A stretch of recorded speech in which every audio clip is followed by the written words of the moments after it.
गति, मुक्ति। मृत्यु के बाद शरीर तो नष्ट हो जाता है, शेष रहती है सिर्फ आत्मा, और आत्मा की मुक्ति के लिए गति की जाती है। पर कई मौतें ऐसी होती हैं जिनके शरीर को न अग्नि मिलती है, न जमीन, और न ही आत्मा को मुक्ति। वो भटकती रहती है किसी माध्यम की तलाश में जो उनकी गति कर सके, मुक्ति का माध्यम बन सके। किसी भी आत्मा के लिए माध्यम कोई भी हो सकता है। मैं हो सकता हूं, आप हो सकते हैं। मुंबई अहमदाबाद हाईवे, एक हाईवे जिसने कई दिल दहला देने वाले हादसों को झेला है, जिसके बारे में कहा जाता है कि वहां अक्सर कई लोग हाथ दिखाकर गाड़ियों को रोकते हैं, पर जैसे ही गाड़ियां रुकती हैं वहां कोई नहीं होता। पिछले साल नवंबर की ठंडी रातों में एक बस इसी हाईवे से गुजर रही थी। कुछ आधी रात का वक्त रहा होगा, सभी यात्री सोए हुए थे।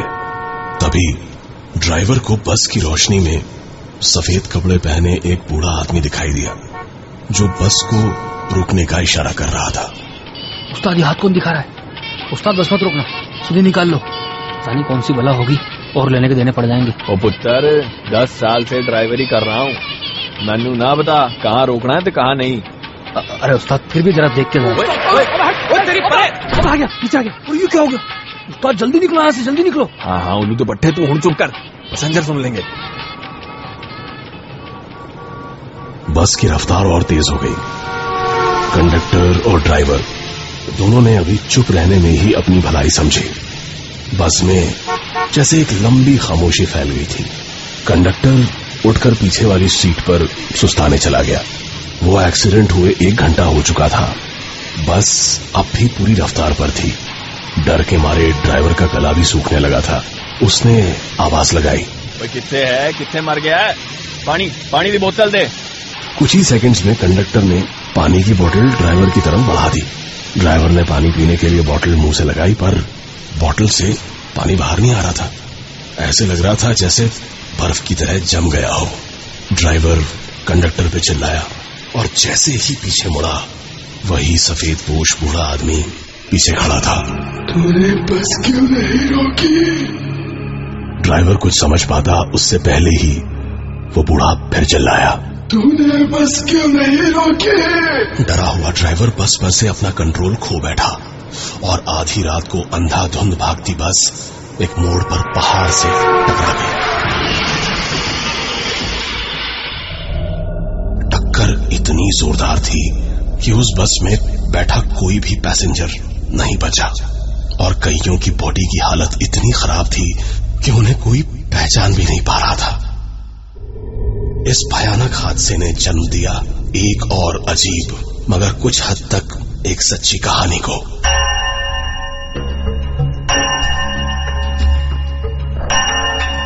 रात के 3 बजने को थे, और इस हाईवे से कोसों दूर शहर में रहने वाले एक आदमी को एक सपना आया। संजय, मैं प्रसाद हूँ बेटे, तेरा मामा, तेरी मम्मी का दूर का भाई। बेटा, कुछ दिन पहले मुंबई अहमदाबाद हाईवे के बस हादसे में मेरी मौत हो गई।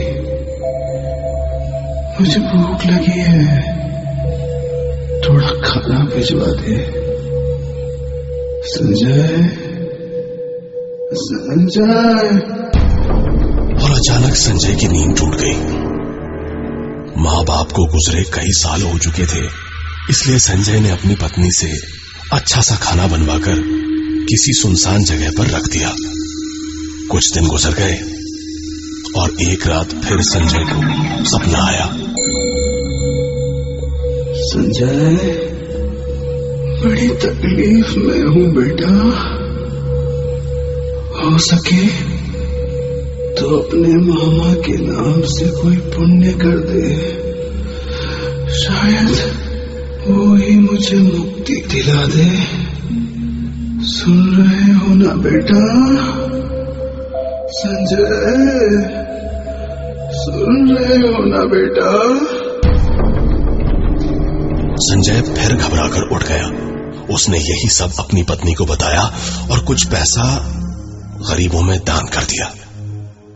संजय और उसका परिवार खुश थे कि वो किसी अनजान की मदद कर अपनी स्वर्गवासी मां को भी खुशी दे रहे हैं।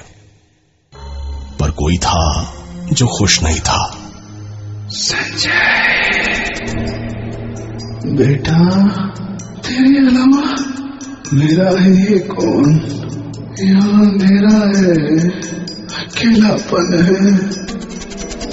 मेरे नाम का एक दीपक जला दे, तेरे घर में मुझे भी थोड़ी जगह मिल जाएगी। मेरी इच्छा पूरी करेगा ना बेटा? संजय, मेरी इच्छा पूरी कर दे बेटा। और संजय ने अपने मामा प्रसाद की ये इच्छा भी पूरी कर दी। हर दिन घर में मामा के नाम का दीपक जलने लगा। पर जैसे घर की रौनक बुझती जा रही थी, घर में किसी के होने का एक अजीब सा एहसास होने लगा था। और जल्द ही किसी की मौजूदगी का ये एहसास और भी मजबूत हो गया। उस रात संजय को बहुत देर से नींद आई। संजय, अपने घर में जगह देकर तूने मुझे भी परिवार दे दिया। मैं तो अकेला ही रहा जीवन में, पर मौत के बाद ये सब कहाँ किसी को मिलता है। बुरा मत मानना बेटा, पर मुझे तेरा छोटा बेटा बहुत प्यारा लगने लगा है। उसे मुझे दे दे, अपना बच्चा मुझे दे दे संजय। संजय, अपना बच्चा मुझे दे दे। और संजय हड़बड़ा कर उठ गया। इस बार वो पसीना पसीना हो गया था, जैसे कोई उस पर काबू कर रहा हो। उसने इसे बुरा ख्याल समझ के भूलना चाहा, पर उस साए ने उसे भूलने नहीं दिया और वो हर रात संजय के सपने में आने लगा और इच्छा पूरी करने के लिए संजय को दबाने लगा। संजय ने उसकी इच्छा पूरी करने से मना कर दिया और वो भटकती आत्मा अपना असली चेहरा दिखाने लगी। कुछ दिन में ही संजय का 5 साल का छोटा बेटा अचानक चल बसा। संजय को कुछ समझ ही नहीं आ रहा था कि वो क्या करे, पर शायद अब देर हो चुकी थी। उस रात मामा प्रसाद फिर संजय के सपने में आए।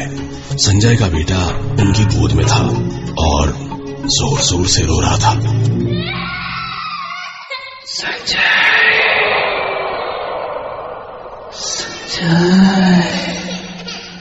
संजय, देखना बेटा, तेरा छोटू कितना रोता है, मेरे साथ खेलता ही नहीं, बस अपने बड़े भाई को याद करता रहता है।